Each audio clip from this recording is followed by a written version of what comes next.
Hello दोस्तों, मेरा नाम है ब्रजेश और मैं आप लोगों को पढ़ा रहा था मैकेनिक्स।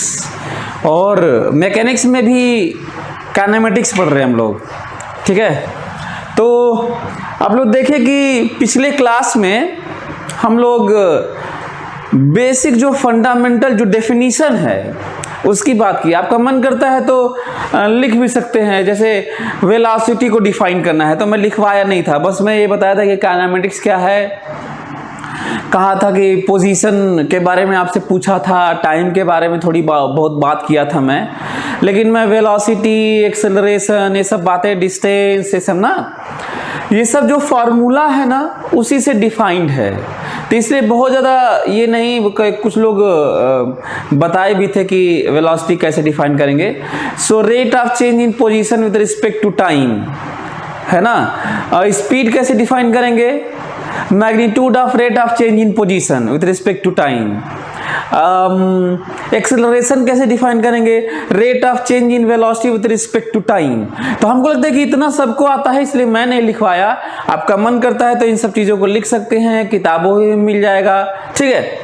हम लोग को जो समझना है वो ये समझना है कि जो हम लोग जानते हैं ऑलरेडी, जैसे मैं कर रहा था कि ये सब चीज़ें आप जानते हैं, उसके और भी जो पॉसिबिलिटीज़ हैं, जो और भी उसकी बारीकियां हैं, जो और भी उसके वेरिएशन है, सिचुएशन है, केसेस हैं, उसको क्या हमें डील करने आता है, बावजूद इसके कि हम जानते हैं कि डिस्प्लेसमेंट क्या होता है, ठीक है। तो समझने की कोशिश करते हैं इसको और बात करते हैं जो हम लोग चल रहे थे उसी को लेके आगे बढ़ते हैं, ठीक है।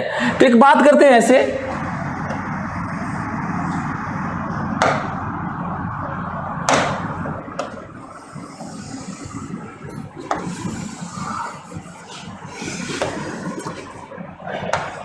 रियल लाइफ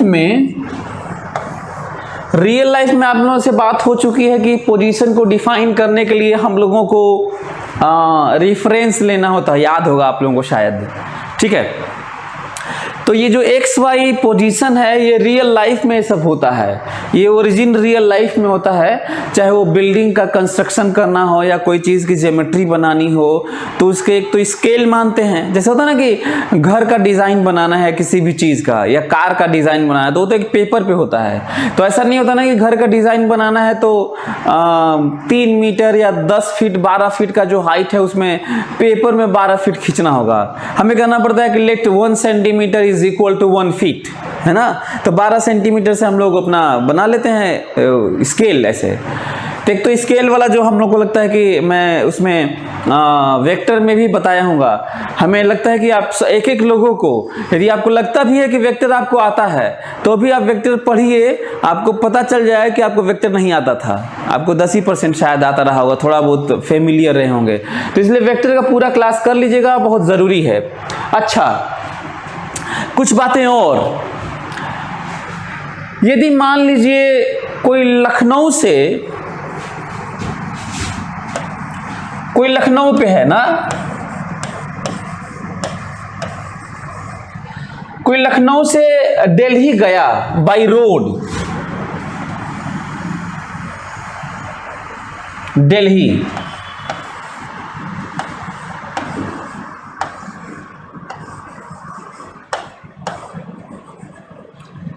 दिल्ली गया ना, कोई लखनऊ से दिल्ली गया।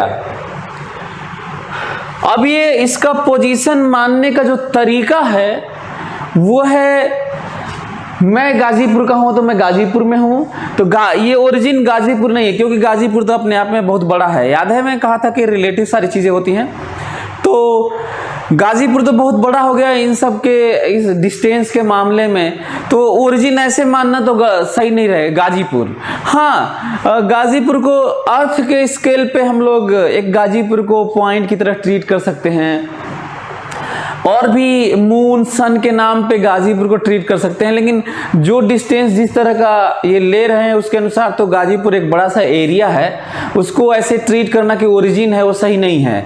पिन पॉइंटेड हमेशा ओरिजिन टाइप का होता है। तो ज़्यादा अच्छा है कि गाजीपुर में, जमानिया तहसील में, बघरी गांव में जो मेरा घर है, जहाँ पे मैं बैठ के खाता था तो जो थाली रखता था उसका जो थाली का सेंटर है वही ये वो है। अब तो पिन पॉइंटेड हो गया होगा, ठीक है। अब पिन पॉइंटेड ठीक है ना। मैं गांव को भी नहीं माना, मैं तहसील और घर को भी नहीं माना, यहाँ तक कि इवन थाली को भी नहीं माना। थाली के सेंटर को मैं कहा कि ओरिजिन है। उस ओरिजिन के रिस्पेक्ट में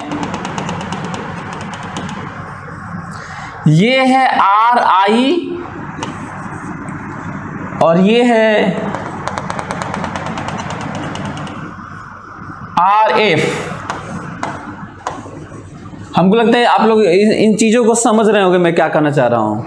ओरिजिन हम लोग किसी तरीके से कहीं से भी मानते हैं रेफरेंस। फिलहाल मैं रियल लाइफ में कैसे माना हूँ आप लोग देख ही रहे हैं। और मेरे उस जगह से, उस थाली के सेंटर से लखनऊ में जहाँ पर वो था, ये लखनऊ नहीं कर रहा हूँ, लखनऊ में जहाँ था उसे मैं इनिशियल पोजीशन कहाँ हूँ। और बाई रोड ये चल के मतलब ड्राइव करके गाड़ी से ये, अच्छा ये चला था ये 8 बजे चला था ना, 8 बजे चला था और ये पहुंचा था शाम के 4 बजे, सही है। 4 बजे पहुंचा था शाम के, और ये चला था 400 किलोमीटर। मेरी बात आप लोग सभी लोग समझे ना। बाई रोड ये 400 किलोमीटर ऐसे चला था। मैं इसलिए ये सब बातें कर रहा हूँ ताकि मैं आपको एहसास दिला पाऊँ कि जब आप कोई क्वेश्चन अटेम्प्ट करेंगे उसमें लखनऊ, दिल्ली, सिंगापुर, यहाँ वहाँ ऐसे लिखा हो, ऐसे ऊपर नीचे इधर उधर कुछ लिखा हो तो आप घबराएं नहीं, आप उसको महसूस करें कि जो इनिशियल और फाइनल जो आप लोग 9th में भी पढ़े होंगे उसी तरह की बातें हैं। लेकिन जब ये यहाँ से ये जो दूरी है ना, ये इस दूरी को डेल्टा R कहा जाता है। और पता है फ्रॉम इनिशियल टू फाइनल जो एरो होता है, एरो वो हमेशा final position minus initial position होता है। इसी के मैग्नीट्यूड को हम लोग डिस्प्लेसमेंट कहते हैं। एनीवे, हमको लगता है कि अब वो टाइम आ गया है कि मैं इसको बदलूं और कह दूं कि ये 400 किलोमीटर है और ये हुआ 300 किलोमीटर, ठीक है। ये इतना डेटा 8 बजे सुबह चला था और 4 बजे शाम को रिपोर्ट किया दिल्ली किसी जगह पे, पिन पॉइंटेड जगह पर। इतना डेटा से हम लोग डिस्प्लेसमेंट बता सकते हैं, भले ही उसका डायरेक्शन अभी डायरेक्शन के नाम पे यही कहेंगे RF माइनस RI। डिस्टेंस बता सकते हैं, एवरेज वेलोसिटी बता सकते हैं, एवरेज स्पीड बता सकते हैं, है ना।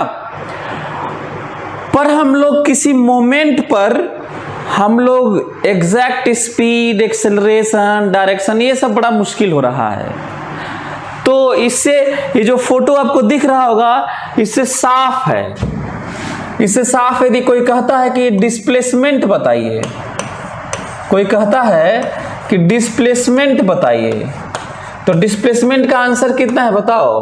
आंसर है 300 किलोमीटर। हमें लगता है सभी लोग समझ रहे होंगे। डिस्प्लेसमेंट का आंसर है 300 किलोमीटर।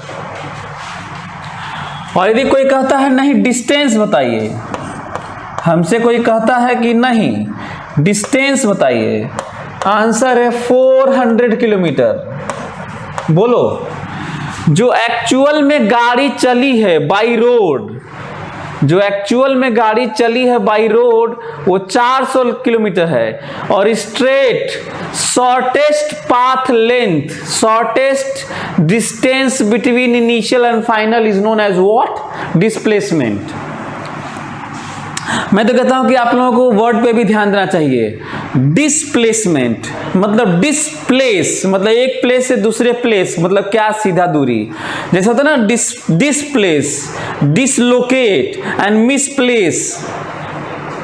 इस पे पता नहीं आप कितना सोचते हैं, सोचना चाहिए। हालांकि बाकी सब थोड़ा अलग से अलग टाइप का वर्ड हो गया, लेकिन आप लोगों को सोचना चाहिए कि इसका क्या मीनिंग है, उसका क्या मीनिंग है, उसका क्या मीनिंग है। एनीवे, टाइम टेकन, तो जब कोई चीज ऐसे हो कि इतना बजे चला, इतना बजे, तो देखो 8 बजे सुबह, 8 4 12, 4 घंटा ये, और 12 बजे से लेके 4 बजे शाम तक 4 घंटा ये, टोटल 8 आवर्स।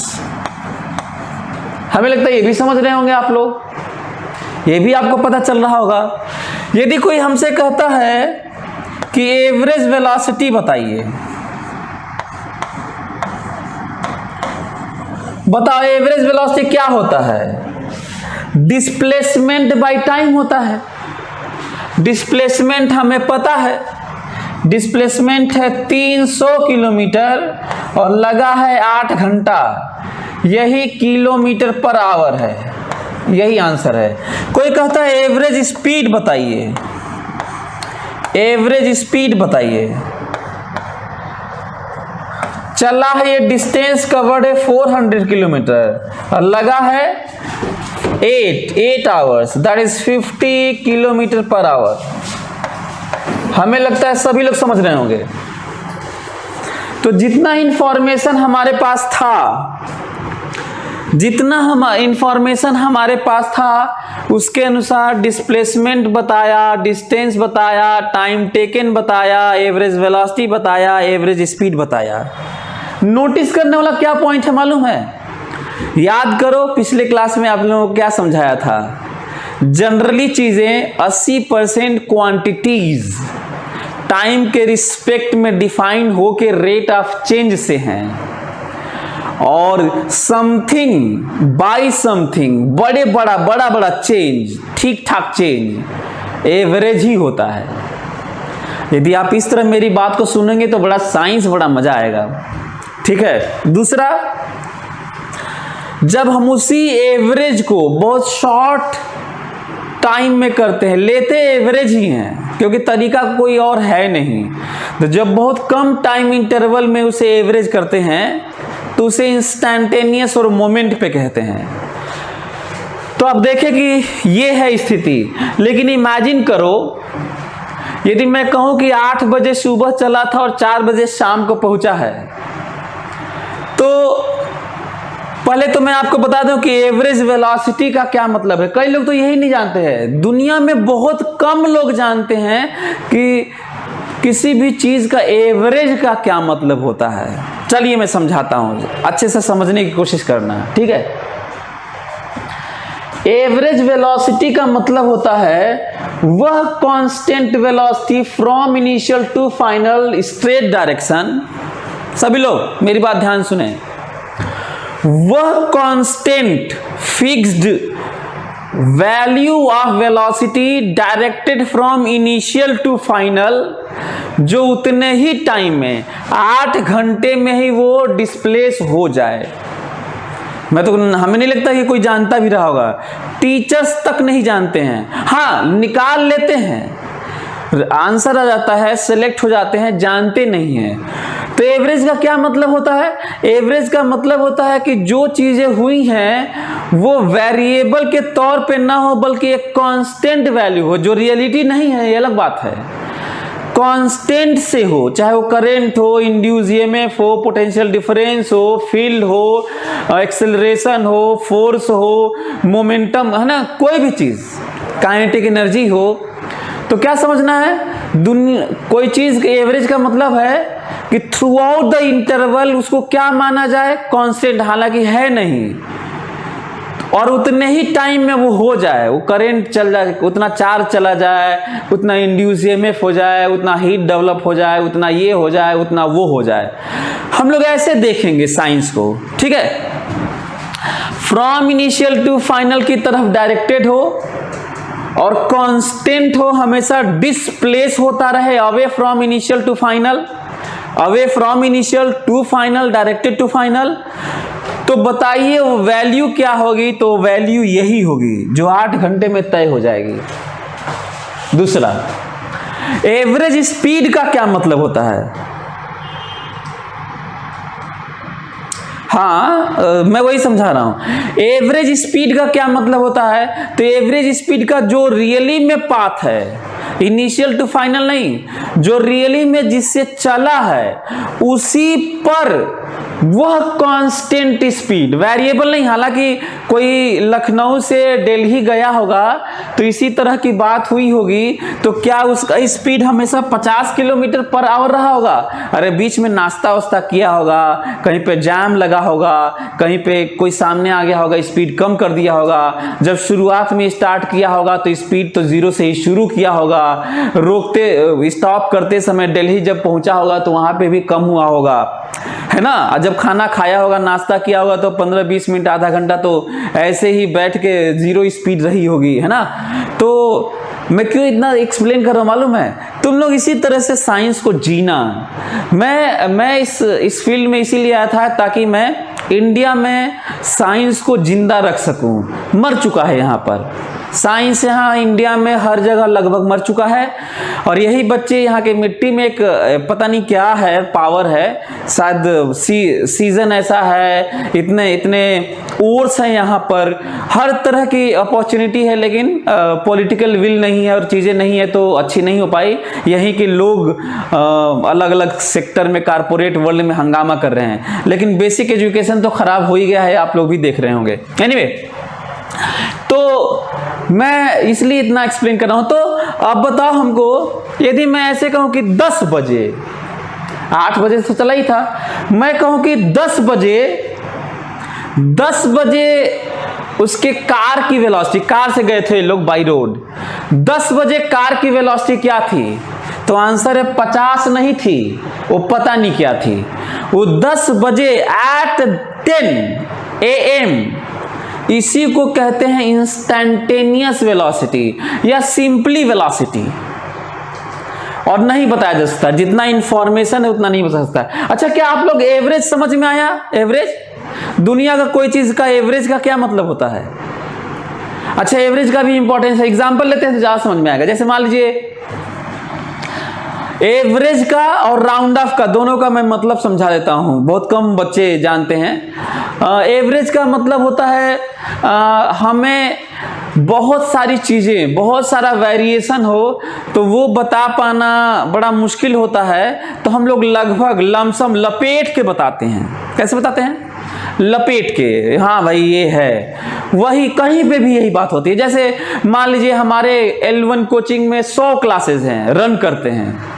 कोई गार्जियन आके हमसे पूछा कि सर आपके यहाँ एक क्लास में कितने बच्चे होते हैं? तो पता चला कि एक क्लास में 52 है, एक क्लास में 54 है, एक क्लास में 45 है, एक क्लास में 60 है, एक क्लास में 80 हैं, एक क्लास में 66 हैं। इस तरह के क्लास हैं अलग अलग। तो अब तो ये नहीं कहूँगा कि नहीं बैठिए, मैं 100 क्लास का बता रहा हूँ, पहले में इतना है, दूसरे में इतना है, तीसरे में इतना है। लगभग बताते हैं, एवरेज बताते हैं, औसत बताते हैं। तो कैसे औसत निकालेंगे? है औसत कैसे निकालेंगे? लगभग कैसे निकालेंगे? सबको, बच्चों को जोड़ लेंगे और नंबर ऑफ क्लासेस डिवाइड कर देंगे, जो मिलेगा उसे लगभग कहते हैं। अब राउंड ऑफ का मतलब सुनो, पता चला कि सबको जोड़े और डिवाइड किए और पता चला कि 52.5 आ गया। तो ऐसा नहीं कह सकते ना कि एक क्लास में 52.5 बच्चे होते हैं हमारे यहाँ। अब फिर से 12.5 तो हो नहीं सकता, इसीलिए या तो उसको 53 कर देते हैं या तो उसको 52 कर देते हैं। तो वही फिर रूल बना दिया कि 0.5 से ज्यादा होंगे या 0.5 होगा तो उसको बढ़ा के पूरा कर देंगे, तो 53 कर देते हैं। हमको लगता है कि मेरी बात आप लोग समझ गए हो कि जब वेरिएशन बहुत ज्यादा हो, कोई लखनऊ से दिल्ली गया हो तो कितने तरह की स्पीड अक्वायर किया होगा आप लोग सोच पा रहे होंगे। तो एवरेज का महत्व समझ में आ गया होगा कि वह कांस्टेंट स्पीड जो उसी रास्ते से उतना ही किलोमीटर चले, और वह कांस्टेंट स्पीड बताइए जो उतना ही देर में तय करके पहुंच जाए। कांस्टेंट स्पीड बताइए। हालांकि ये रियलिटी नहीं है, वो तो बदलता हुआ चला था। चलिए, तो हमको लगता है कि आज आप लोग इंस्टेंटेनियस और कांस्टेंट समझ गए होंगे।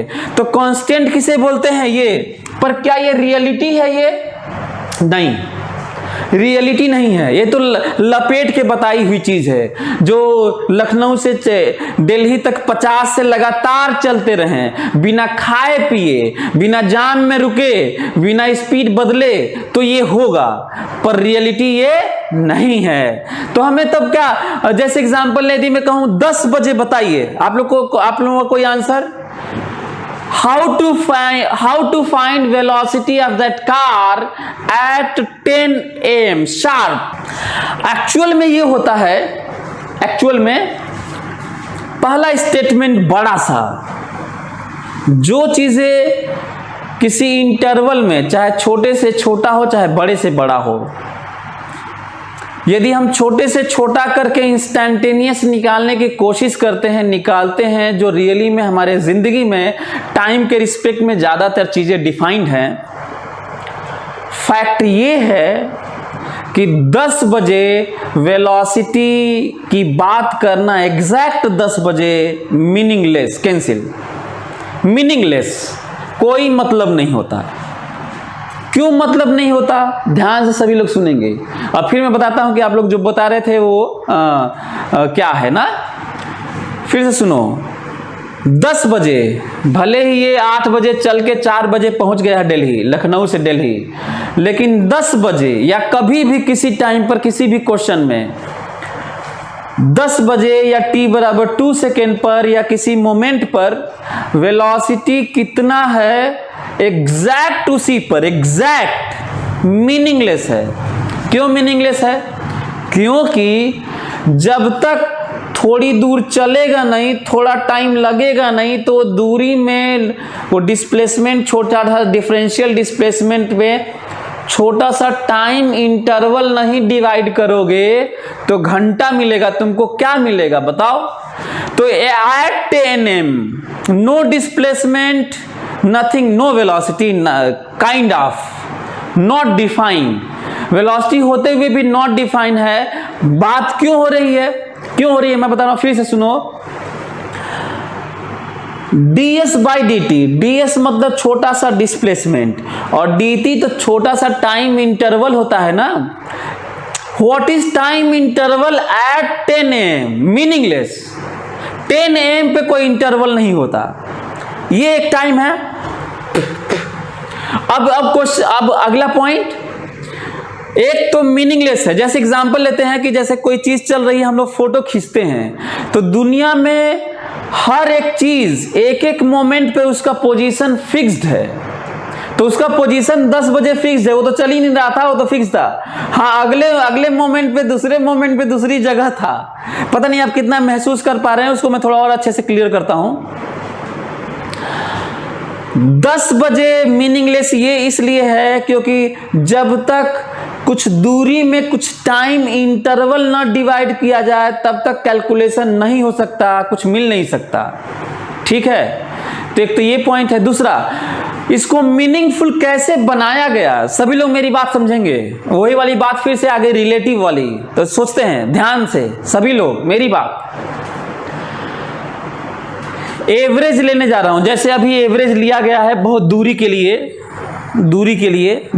एवरेज लिया गया है, वैसा ही मैं एवरेज लेने जा रहा हूं। कोई हमसे कहता है कि 10 बजे निकालना है, तो मैं ऐसे करूंगा, मैं उस मोमेंट पर जहां पे गाड़ी रहेगी 10 बजने में 1 मिनट पहले और 10 बज के 1 मिनट बाद तक 2 मिनट इंटरवल होगा। ये बड़ा इंटरवल हो गया तो छोटा कर देते हैं। ये लग रहा है एवरेज बड़ा है। 10 बजने में 1 सेकेंड पहले, 10 बजने में 1 सेकेंड पहले से लेकर 10 बज के 1 सेकेंड बाद तक जितना डिस्प्लेसमेंट हुआ होगा उसमें 2 सेकेंड इंटरवल है, डिवाइड करेंगे, जो मिलेगा वो एवरेज होगा। पर लपेट के कह देंगे 10 बजे मान लीजिए। अब कोई आके कहेगा सर 10 बजे नहीं है, तो बहुत बड़ा इंटरवल ले लिए, 10 बजे से पहले से लिए हैं और 10 बज के 1 सेकेंड बाद तक लिए हैं, 10 बजे नहीं है ये। हम कहें एक काम करो, चलो इसको एवरेज मान ली, इसको इंस्टेंटेनियस 10 बजे तो माने नहीं। मैं बताता हूँ, 10 बजने में 1 मिली सेकेंड पहले, मिली सेकेंड होता है 1 सेकेंड का 1000वां भाग होता है, 1 सेकेंड का 1000वां भाग। 10 बजने में 1 मिली सेकेंड पहले से लेकर 10 बज के 1 मिली सेकेंड बाद तक जो दूरी बहुत कम चली होगी सेंटीमीटर मिलीमीटर में, उसी में ये 2 मिली सेकेंड डिवाइड करेंगे और बहुत सारे मोमेंट होंगे। इस दौरान इनफाइनाइटली लार्ज मोमेंट्स होंगे, लेकिन सारे मोमेंट्स को लपेट के क्या माना जा सकता है रियल लाइफ में? 10 बजे माना सकता है। हालांकि है नहीं, पहले से और बाद तक लेकर है। अब ये कोई मान जाता है मिली सेकेंड तक, 1000वें भाग तक, ठीक है। नहीं तो कोई क्लेम कर सकता है कि सर हम इसको मानने को तैयार नहीं है, हम इसको एवरेज मानेंगे, ये 10 बजे नहीं, आप पहले से शुरू किए हैं बाद तक गए हैं, जो मिलेगा उसे ही एग्जैक्ट उस मोमेंट पे कहा जाएगा अपने रियल लाइफ में। लेकिन कोई कह देगा नहीं, तो हम कहेंगे वही कुछ लोग बोल रहे हैं सूर्यांश महात्यम, तो कोई कहेगा नहीं हम नहीं मानेंगे, हम नैनो सेकेंड मानेंगे। जैसा एक बच्चा बोल रहा है माइक्रो सेकेंड मानेंगे, नैनो सेकेंड मानेंगे, तो ठीक है। नहीं तो कोई कह देगा नहीं हम इसको भी नहीं मानेंगे, तो फिर हमें और कम करना होगा, फर्मी सेकेंड करना होगा, और भी है ना। आप मेरी बात समझ गए होंगे कि लग रहा है कि 10 बजे तो कहा ही नहीं जा सकता, मीनिंगलेस होने जा रहा है। लेकिन अब फिर लौट के आते हैं रियल लाइफ में। सुनो, हमको ये बताओ कि सही में कोई 10 बजे आपसे पूछे तो millisecond, microsecond, nanosecond का मारो गोली, क्या ये बात सच नहीं है कि 1 सेकेंड ही हम लोग रियल लाइफ में इग्नोर करते हैं? कोई कहता है कि कितना बजा है, तो आप लोग यदि घड़ी निडल वाला होगा, जो हैंड्स होंगे, hours hand, minutes hand, seconds hand, तो आप लोग सबसे पहले आपकी नज़र जाती होगी घंटा वाली सुई कहाँ है, दूसरा नज़र जाता होगा मिनट वाली सुई कहाँ है, और सेकेंड वाले को तो ध्यान भी नहीं रखते होगे, वो बेचारी घूम रही है, उसका तो कोई वैल्यू ही नहीं है, पता नहीं कौन झूठे ही बना दिया उसको, कोई नहीं देखता है उसको। लोग लपेट के बोल देते हैं, यदि 10 बजने में बल्कि 1-1.5 मिनट बाकी रहता है तो लपेट के 10 बजा देते होगे, सेकेंड कहाँ से बताओगे? तो रियल लाइफ में आप बताइए, यदि 1 सेकेंड हम लोग 1 सेकेंड पहले और 1 सेकेंड बाद ले लें और सारे मोमेंट को यदि 10 मान लें, तो क्या रियल लाइफ में सही नहीं है? रिलेटिव देखो आ गया। क्या ये 1 सेकेंड पहले और 1 सेकेंड बाद रियल लाइफ में हम लोग 10 ही नहीं बोलते सारे मोमेंट्स को? हालांकि होता नहीं है। तो हमको लगता है कि अब क्लियर हो गया होगा कि हम लोग साइंस कैसा पढ़ने वाले हैं, किस तरह का अप्रोक्सीमेशन है, किस तरह का रिलेटिव है, और किस तरह से फाइन मतलब और एक्यूरेट किया जा सकता है। हमको लगता है आइडिया लग गया होगा। मतलब कहीं पे कहा जा रहा है कि नैनो सेकेंड भी नहीं मानेंगे, और कहीं पे रियल लाइफ में कह दिया जा रहा है कि नहीं 1 सेकेंड भी ठीक है, मान लीजिए 10 बजे। हमको लग रहा है कि आप लोग समझ गए होंगे।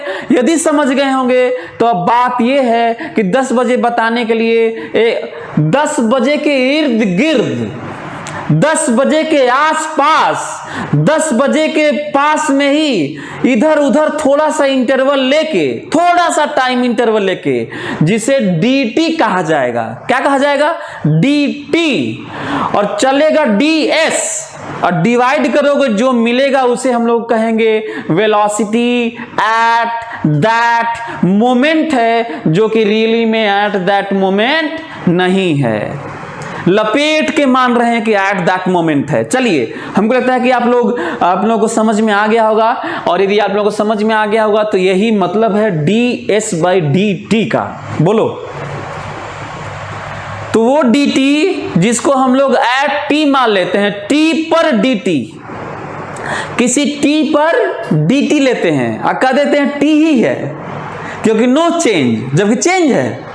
चलिए ओके, आप लोग समझ गए होंगे। तो इस इंफॉर्मेशन से आप लोगों को काफी आइडिया लग गया होगा।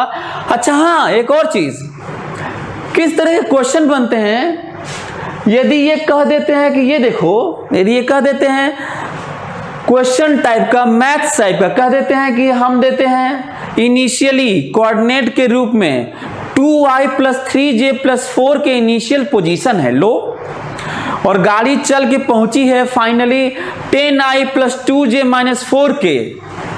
बताइए डिस्प्लेसमेंट कितना है? आंसर है डिस्प्लेसमेंट कितना है, डेल्टा आर बराबर final position minus initial position.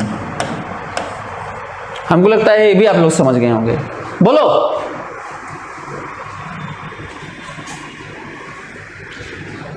तो क्या इस बात को महसूस कर पा रहे हो कि हमेशा चेंज इन पोजीशन वो आई जे के में दे, वेक्टर मैग्नीट्यूड और एंगल में दे, या ऐसे बता दे, या बाई एयर फ्लाइट से किसी को चला दे, फर्क नहीं पड़ता। ये समझना ज्यादा जरूरी है कि इनिशियल टू फाइनल स्ट्रेट दूरी को डिस्प्लेसमेंट कहते हैं, निकालते कैसे आपको जानना चाहिए। तो ऐसे माइनस करेंगे, आएगा 2y प्लस 3j प्लस 4 के initial position, 10i minus 2j plus 10 के फाइनल पोजीशन, माइनस करेंगे तो आएगा, उसका मैग्नीट्यूड मॉड ले लेंगे तो जो आएगा आएगा।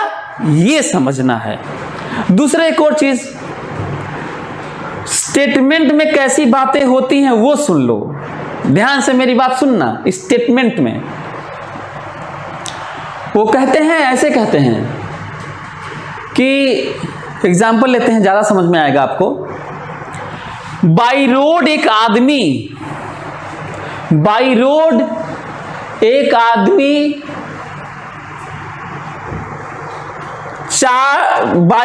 आदमी 8 घंटा सफर किया 50 के स्पीड से।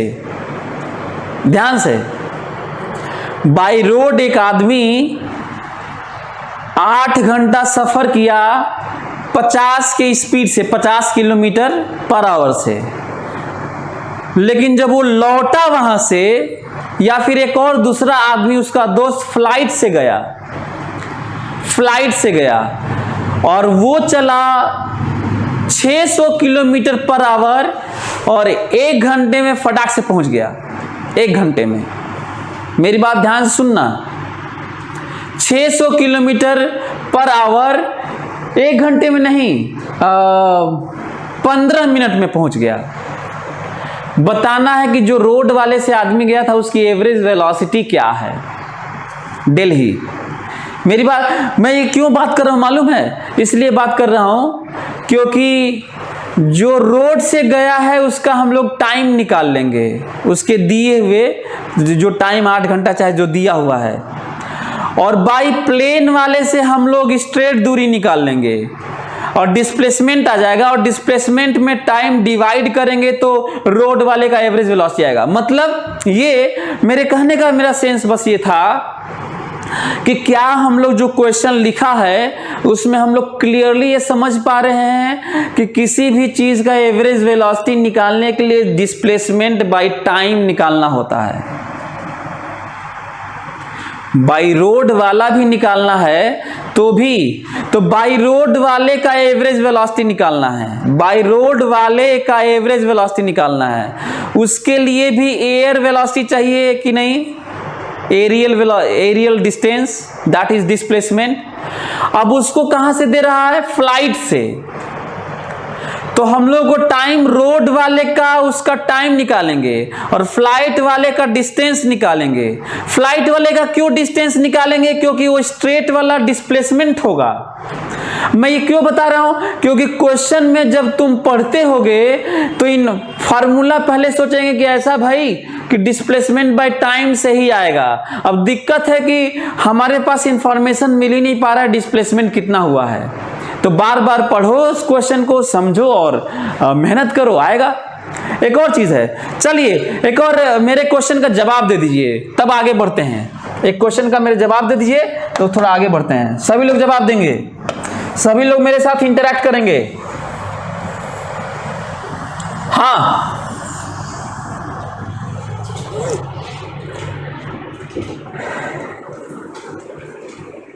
हर्षित आर्य ने देखो कैलकुलेट भी कर लिया। एनीवे ओके, गुड हर्षित, बहुत बढ़िया। चलिए मेरे क्वेश्चन का सभी लोग जवाब देंगे तब मैं आगे बढ़ूंगा।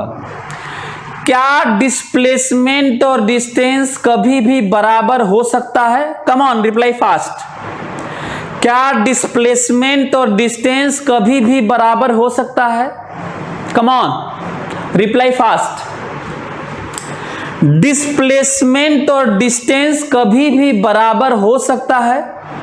रिप्लाई।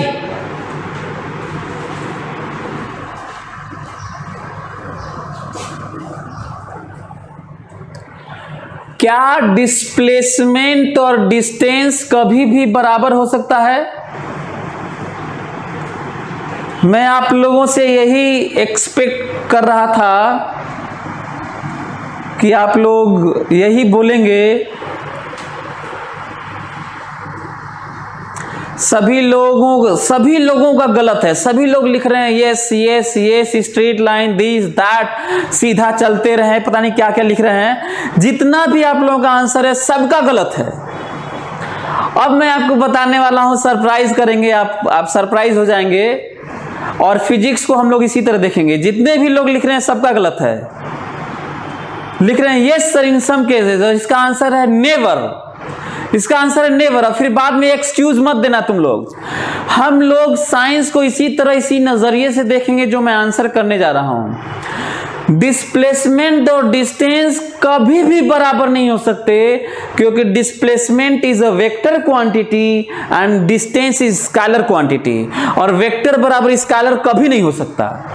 इसलिए आप लोगों का गलत है। एनसीईआरटी में दिया है, कुछ लोग लिख रहे हैं कि एनसीईआरटी में दिया है, तो मैं आप लोगों को रीजन बता रहा हूं। और मैं आपको बता रहा हूं, यही लोग ध्यान नहीं देते हैं तो उनका फिजिक्स कमजोर होता है। इसका मतलब साफ है, अभी सभी लोगों का कमजोर है। इसका मतलब खोपड़े में बैठाना होगा, हमें डायरेक्शन को इंपॉर्टेंस देनी होगी। और जिस तरह से रट पीट के खोपड़े में बैठा बैठा के आए हो, अब वो काम नहीं चलेगा, खासकर आगे चैप्टर्स में और अब एक्सक्यूज मत देना कि सर मैग्नीट्यूड की बात हो रही थी, हम तो यही समझे थे, एनसीईआरटी में तो दिया है, तो हमको तो यही पढ़ाया गया है। जो हुआ है पास्ट को भूल जाओ, जो मैं पढ़ा रहा हूं उसको सुनो। डिस्प्लेसमेंट और डिस्टेंस कभी बराबर नहीं हो सकते, क्योंकि एक वेक्टर क्वांटिटी है और स्केलर। अब तुम लोग जवाब किसका दिए थे वो सुन लो। तुम लोग जवाब दिए थे क्या मैग्नीट्यूड ऑफ डिस्प्लेसमेंट और डिस्टेंस बराबर हो सकते हैं कि नहीं, तो इसका आंसर है यस सर, हो सकते हैं। इसका आंसर आप लोग दिए थे। तो हम लोग आगे से, एक बड़ा मैसेज है आपके लिए। जिस दिन आप लोगों को पता है आप लोगों की प्रॉब्लम्स क्या है, वो मैं याद दिला देता हूं ताकि तुम लोग टेंशन रखना। तुम लोगों ने आज तक डायरेक्शन को कम ध्यान दिया, और जो लोग फिजिक्स में डायरेक्शन को कम ध्यान देंगे, तुम्हारी फिजिक्स स्ट्रांग हो ही नहीं सकती। लिख लो आज। तो एक तो ये पॉइंट है, सभी लोग, हमको लगता है कि मेरी बात सभी लोग पकड़ रहे होंगे। अच्छा, मे भी इक्वल है। अच्छा, कितने लोग इससे सहमत हैं? चलो, मैग्नीट्यूड ऑफ डिस्प्लेसमेंट और डिस्टेंस बराबर हो सकते हैं, पर कब बराबर होते हैं यही बता दो। अब तो ठीक है, अब तो मैग्नीट्यूड में कह रहा हूं, कब बराबर होते हैं?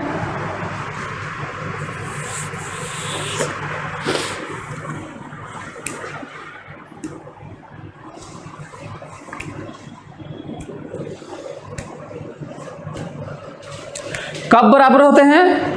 चलिए, हमको लगता है कि आप लोग शायद यही सोच रहे होंगे कि स्ट्रेट लाइन मोशन। फिर से आंसर गलत है। स्ट्रेट लाइन मोशन नहीं, बल्कि straight line motion and unidirectional. Straight line motion and unidirectional. यदि कोई चले यहां से, यदि मान लो मैं चलूं यहां पर और ऐसे आ जाऊं, यदि मैं चलूं 8 मीटर इधर और लौट आऊं 2 मीटर इधर, पता है डिस्प्लेसमेंट और डिस्टेंस बराबर नहीं है। मैं डिस्टेंस चला हूं 8, 2, 10 मीटर और डिस्प्लेसमेंट है 6 मीटर, और जबकि स्ट्रेट लाइन मोशन है। सो स्ट्रेट लाइन भी केवल आंसर नहीं है, स्ट्रेट लाइन यूनिडायरेक्शनल मोशन केवल आंसर है। When motion is on straight line and same direction, exactly, Ankit Kumar. सो जल्दी से सभी लोग लिखिए इसको सभी लोग लिखेंगे। अच्छा हाँ, एक और स्टेटमेंट, या तो डिस्टेंस डिस्प्लेसमेंट के मैग्नीट्यूड के बराबर होगा, बड़ा पॉइंट, या तो डिस्टेंस डिस्प्लेसमेंट के मैग्नीट्यूड के बराबर होगा या डिस्टेंस ज्यादा होगा, कम संभव नहीं है, या तो बराबर या डिस्टेंस ज्यादा, डिस्टेंस कम संभव नहीं है। तो सभी लोग लिखें, स्टेटमेंट लिखें, बड़ा स्टेटमेंट लिखें, magnitude of displacement, magnitude of displacement is always less than or equal to, लिखो, magnitude of displacement, सभी लोग लिखो, magnitude of displacement is always less than or equal to distance covered, magnitude of displacement is always less than or equal to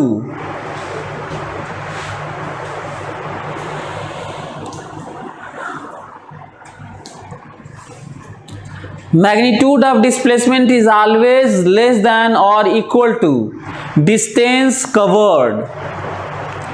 आगे लिखो इसी में, equality holds for या equality is applicable for, जो equality है, equality holds for straight line unidirectional motion, straight line unidirectional motion, straight line unidirectional motion, straight line unidirectional motion. Mathematical expression लिख देता हूं,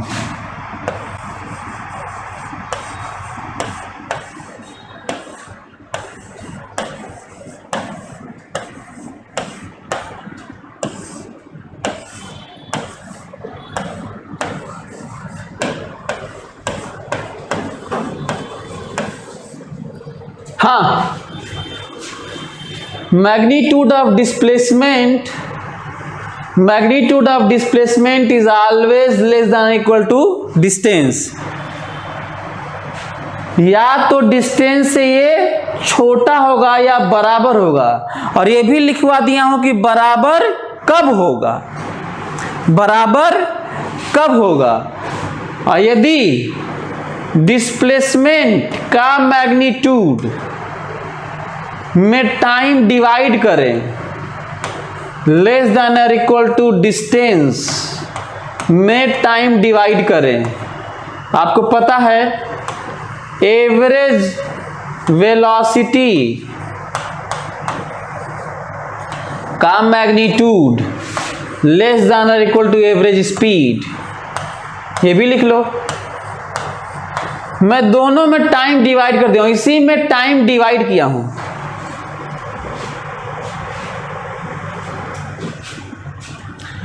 इसी में टाइम डिवाइड किया हूं तो हमको ये मिला है। तो फिर से वही बात आ गई, दुनिया में किसी भी चीज का एवरेज स्पीड एवरेज वेलोसिटी के मैग्नीट्यूड के या तो बराबर होगा या तो एवरेज स्पीड ज्यादा होगा, कम संभव नहीं है, कम संभव नहीं है।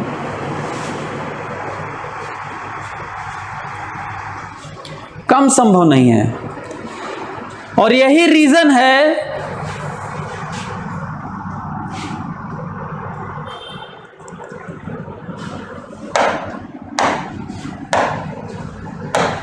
यही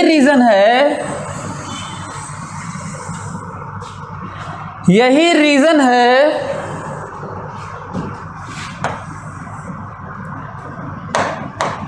कि हम लोग इसको हम लोग रेशियो में भी लिख सकते हैं, नहीं, magnitude of displacement and distance का ratio always less than equal to 1, या average velocity and average speed का ratio magnitude less than equal to 1। यदि इसको उल्टा कर दे तो ग्रेटर देन इक्वल टू 1, इसको उल्टा कर दे तो ग्रेटर देन इक्वल टू 1। क्यों? हमको लग रहा है इतना समझ रहे होगे।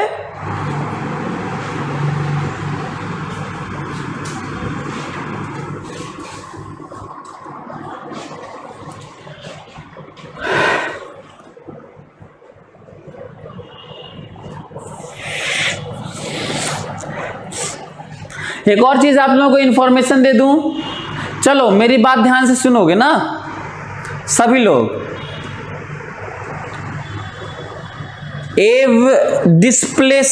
एवरेज वेलोसिटी, अच्छा चाहे डिस्प्लेसमेंट तो कई तरीके से जीरो हो सकता है। डिस्प्लेसमेंट जीरो होने का मतलब होता है पार्टिकल जाकर चलकर फिर वहीं आ जाए।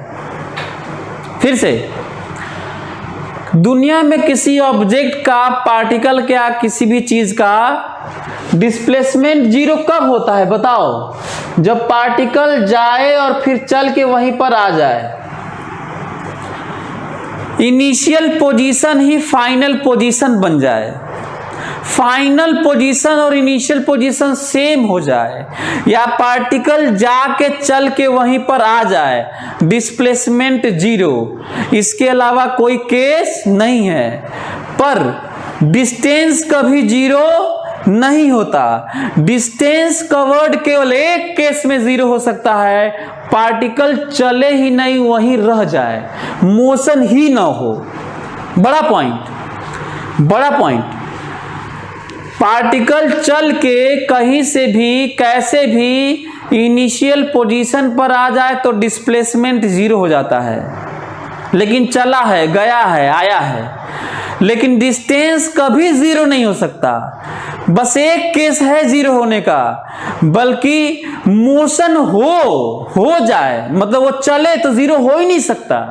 केवल एक केस है, पार्टिकल चले ही नहीं, वहीं रह जाए।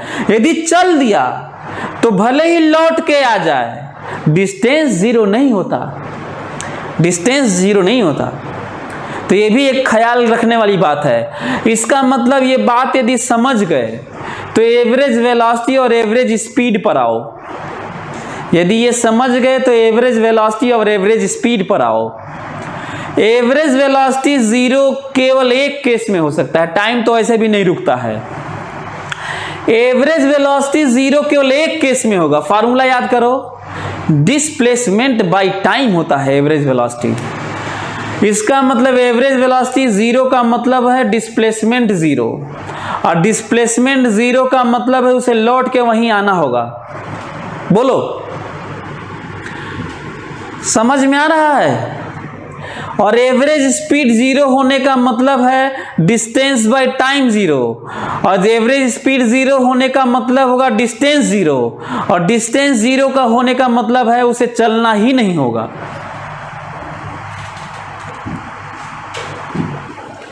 हमको लगता है कि आप लोग चीजों को समझ रहे होंगे। यदि आप लोग समझ रहे होंगे तो आगे बढ़ते हैं और एक ग्राफिकल एनालिसिस करते हैं। और देखते हैं कि आप चीजों को समझ पा रहे हैं कि नहीं। ग्राफिकल एनालिसिस देखते हैं। ग्राफिकल एनालिसिस सभी लोग देखेंगे, मेरी बात ध्यान से।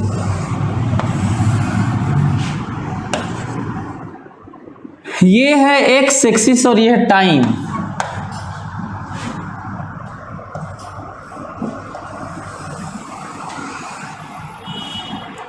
बीस मीटर,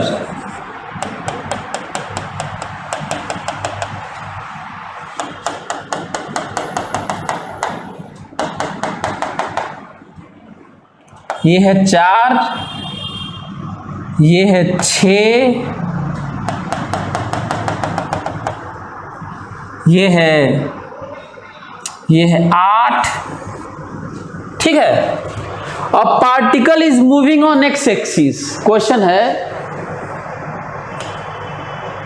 अब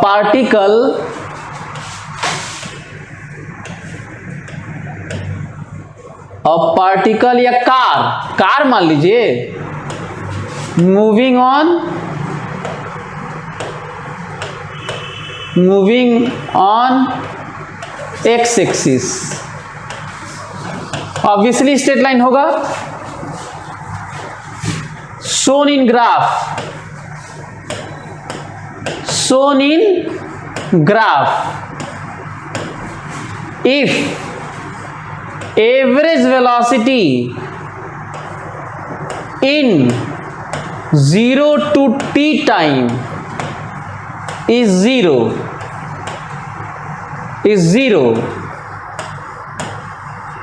then value of t is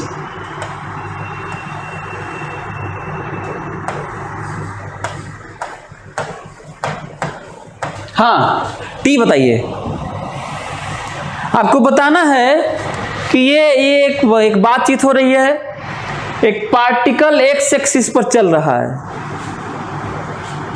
अच्छा यहां पे ये होना चाहिए था average velocity in 0 to non zero T, मतलब ये टी नॉन जीरो है, जीरो नहीं हो सकता। ये 0 से नॉन जीरो टी तक यदि एवरेज वेलोसिटी 0 है तो बताना है कि t की वैल्यू क्या है ना। चलो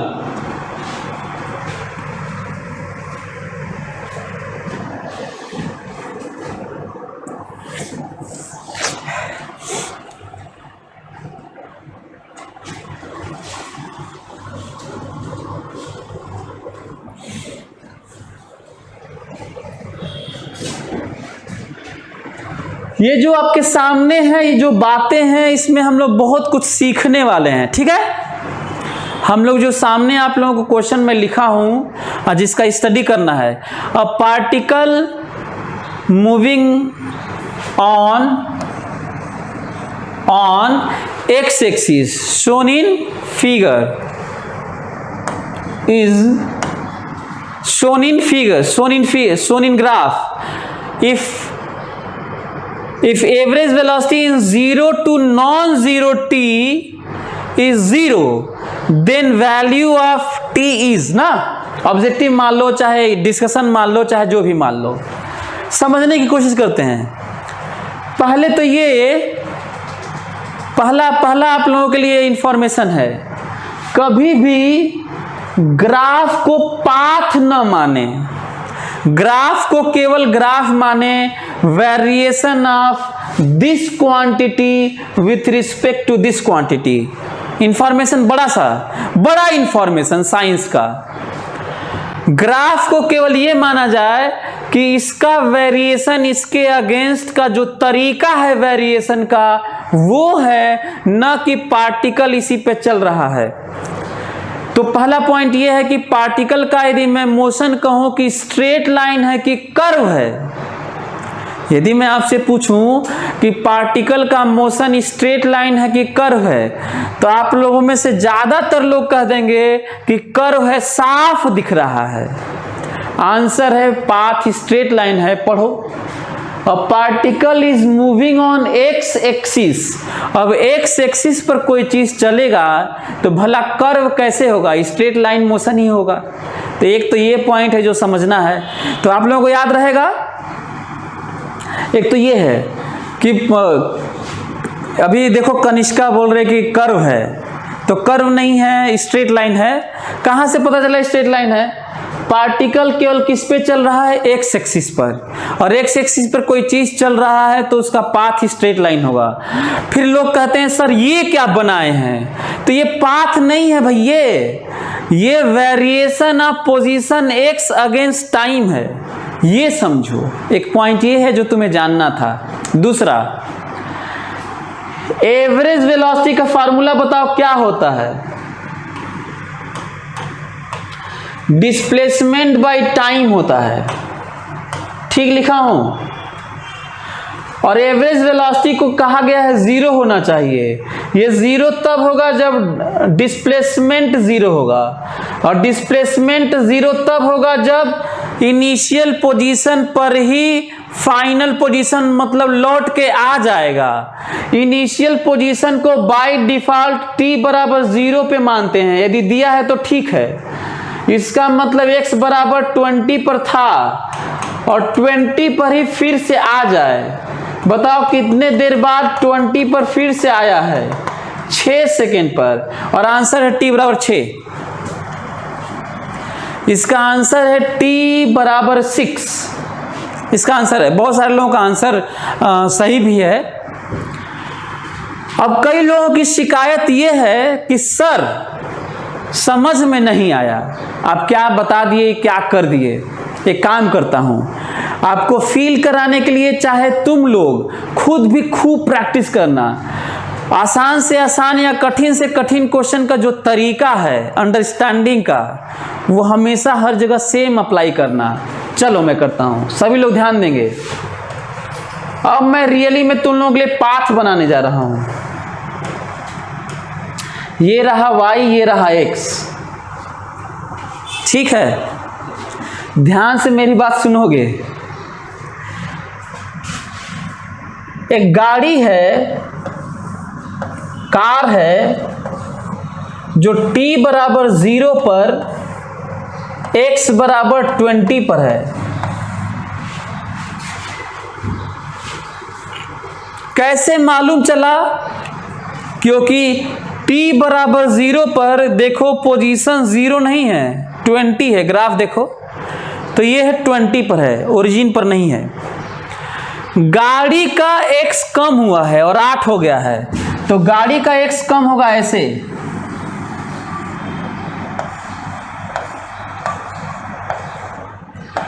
t बराबर 4 पर x बराबर 8 हुआ है। फिर गाड़ी का फिर x ज्यादा हुआ है और 20 हो गया है। फिर गाड़ी यहां पे आई है और t बराबर 6 हुआ है और x बराबर 20 हो गया है।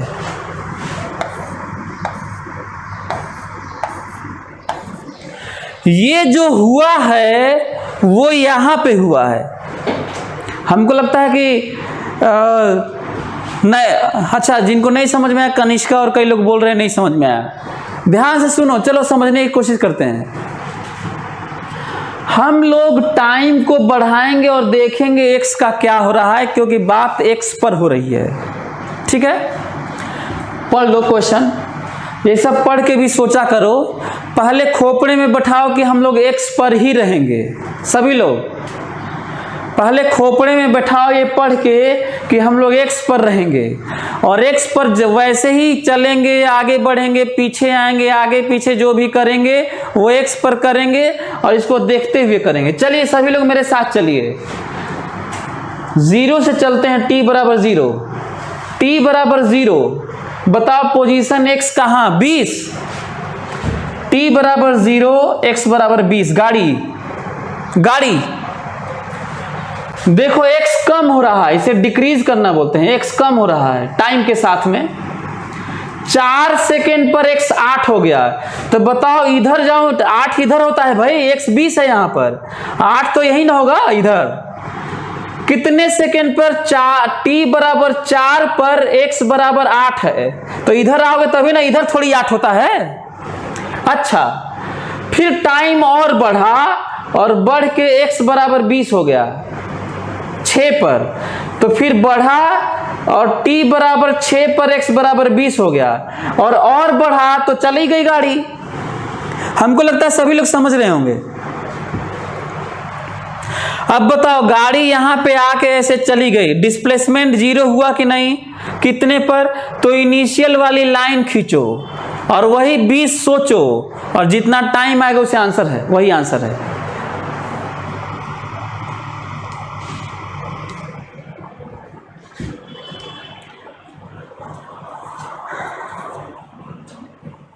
शुरू में रेस्ट में था क्या? इस पे मत जाओ, हालांकि यदि ऐसा है स्लोप है तो रेस्ट में है ना, ये भी है।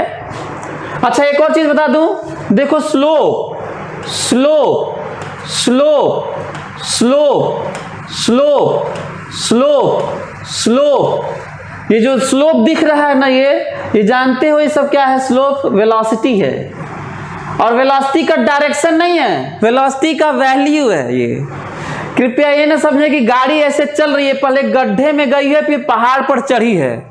गाड़ी यहाँ पे चल रही है, ध्यान रखना, ये ग्राफ है। तो क्या इस ग्राफ से कुछ आप लोगों को आइडिया मिला? क्या आप लोगों को पता चला कि हम लोग x को किसी भी ग्राफ में हम लोग x को बढ़ाते रहेंगे और पैनी निगाह रखेंगे y पर, y वाली क्वांटिटी पर, और बातचीत करेंगे। कोई दिक्कत? हमको लगता है सभी लोग समझ रहे होंगे।